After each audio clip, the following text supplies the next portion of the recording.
back to my channel. So today we're going to do a video that's actually long overdue. We're going to talk about the things that you would need to know when you're looking for a new apartment, especially here in Charlotte. There's a lot of like hidden things, or at least they seem hidden when you're like, it's your first time looking for a place. They seem hidden. So I'm gonna share those things with you so that it'll help make that process a little bit easier for you. I just did some apartment tours and actually have a few more coming up soon. So make sure you hit that subscribe button so that you don't miss out on any of those videos. And we're not gonna ramble. I have 5 major tips that will be really helpful to you. So we're gonna jump right into that. So make sure you like, comment, and subscribe. And if you think of anything else and that may help someone else, make sure you leave it down below in the comment section, because we're here to help each other and it's room for everybody here in Charlotte. So without further ado, we're gonna get straight into the video. So the first thing on my list is know your price range in the area that you want to live in. So you're gonna pay for the square foot, how many bathrooms, the view, depending on where you are. You're gonna pay for all of those things. So make sure the number of rooms, if the view doesn't matter, then that should make it a little bit easier for you as far as your price range. Apartments.com is another good place to put all of that in there so that you can still get your price range in your area. But make sure you know those things first. That way you can narrow your search down a little bit. Unless you just don't care where you are in Charlotte and it's just Charlotte, whatever, then that's fine. But if you have a price range and a set area that you're looking for, that will really help you narrow it down so that you look for those places in that community. You can broaden it a little bit. I recommend just like putting the area that you want to be in and then just look a little bit outside of that if you don't find it in the exact vicinity. So that's number 1. Number 2, research the area, know your surroundings. So when I say research the area, I mean like the area, make sure you know what's available to you in that area. The stores, the hospitals, convenience from your house to work. If you work from home, then you don't have that problem. But make sure that you know all of the food options, the stores that you need that are important to you. Like I wanted to make sure I had a Walmart and a Target, and a Publix not far as well. And I was able to keep those because I have Walmart, Super Walmart, Super Target, Publix, Harris Teeter, all of the main stores that I would need. I have those right here. Shopping, I feel like I can go anywhere to go shopping, like clothes wise, like that's not a big deal. And plus I do mostly online shopping, so that doesn't really bother me too much. But trying to make sure that you stay close to work and things that you would need, like to have to run out to the store. Like if you're cooking, you have to run out to the store and the store is 30 minutes away. That's not going to help you. You need to make sure that your store is going to be convenient to where you are living so that you still get the benefit of not having to spend a whole bunch of money every time you have to leave the house. Number 3, make sure you can afford the place. So that one is a big thing. Like that's probably the biggest part of this to me, in my opinion. Rent is the set price, right? So your rent may have your utilities included in it. So your rent would be like, let's say your rent is $1,500. Your utilities goes up and down. So let's say you use more heat, or so you have company over for a week and you're using twice the amount of water as you normally would. Your utility bill will go up. So instead of your rent being $1,500, it could be $1,725, depending. I'm just saying it. My utility bill could be like $70, and that's really it.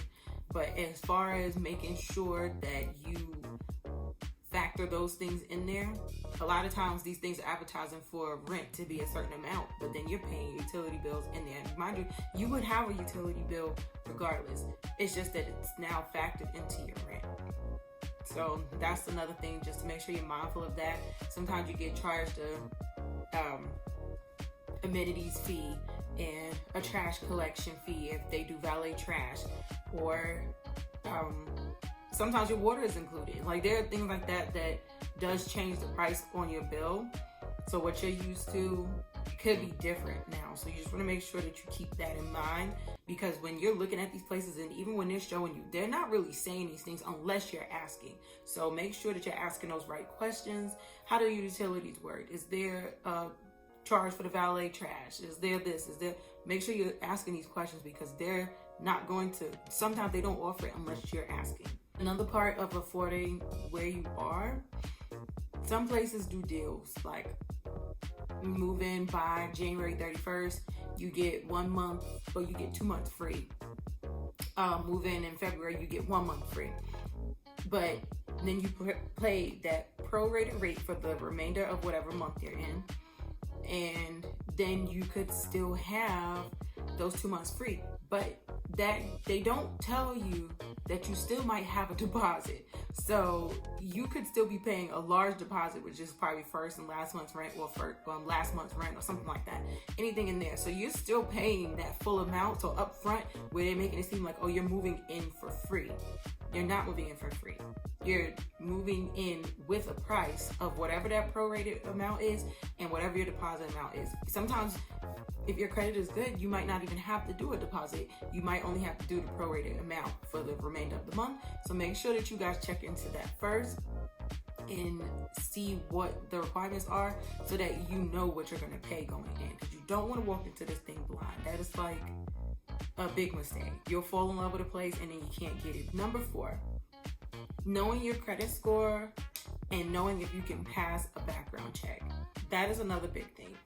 So the credit score, that's like self-explanatory. Is your credit okay? What's on it?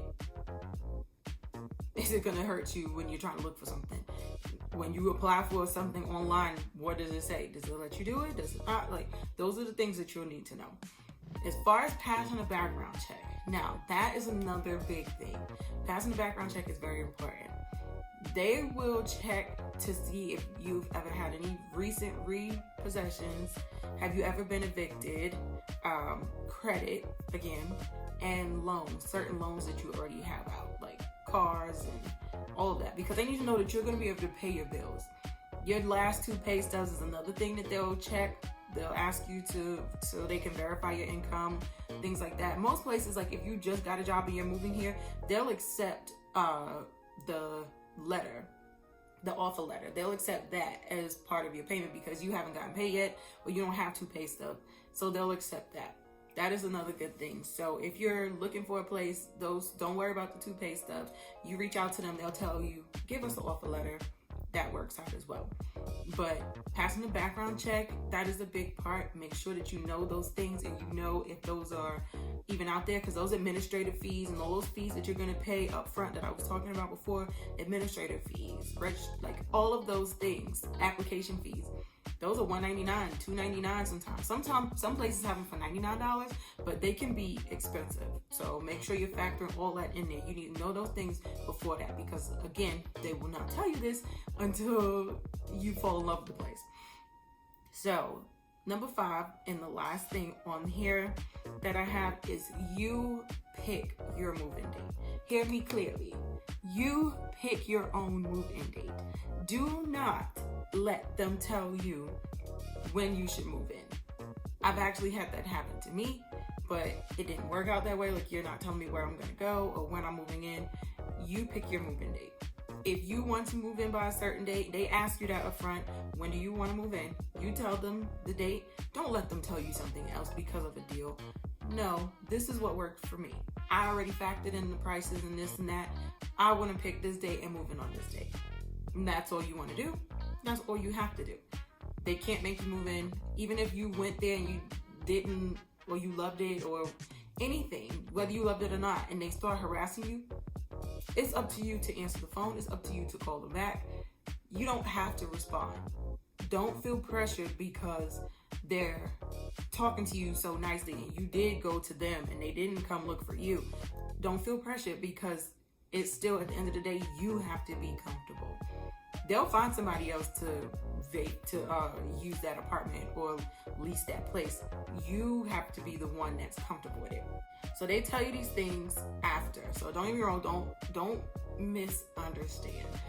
they will tell you these things eventually, but as far as ahead of time, like when you need to know up front, they're not going to share these things with you. I can guarantee you that. I've been looking at places even without me needing to find a place, and they never mention any of these things until after they ask me, well, how did you like it? It's this and that. Then they tell you all these things, all these fees and all these. And I'm like, if I was really looking for a place and I was working on a tight budget, I would be a little bit upset that y'all waited this long to tell me these things. So make sure you view the place in person, because that helps with getting your measurements and just knowing if this room is big enough, if your furniture will fit in here. And it's always a good thing to take a tape measure with you when you're looking for a place. That's just a bonus little piece there. Make sure you view the place in person, take a tape measure with you, period. Know your measurements. If you're already knowing, like, you want your dresser and things in there in your room or in the closet even, make sure you know that before you go. And ask about the bed sizes. Will this room fit a king size bed with a dresser? Will this room fit this? Can I mount the TV? Those are things that you should be asking. Ask a million questions if you have to when you're out there looking at these places with these people, and they're touring and telling you. They're there to answer your questions, so don't feel afraid to ask them. And that looks like it's about it. I told y'all we was gonna go through these really quick, and I didn't want to hold y'all up because it's like, you know, you just need to know this information right now. So thank you for joining me on this video, and I hope you guys stick around and subscribe, because we're actually doing really good on YouTube, and I didn't even realize I was doing this good, but I'm really happy. So I wanted to say thank you to everybody who's been supporting me and watching my videos, and I will continue to put out this wonderful content for you guys. But make sure you like, comment, subscribe, and I will catch you on my next one. Bye.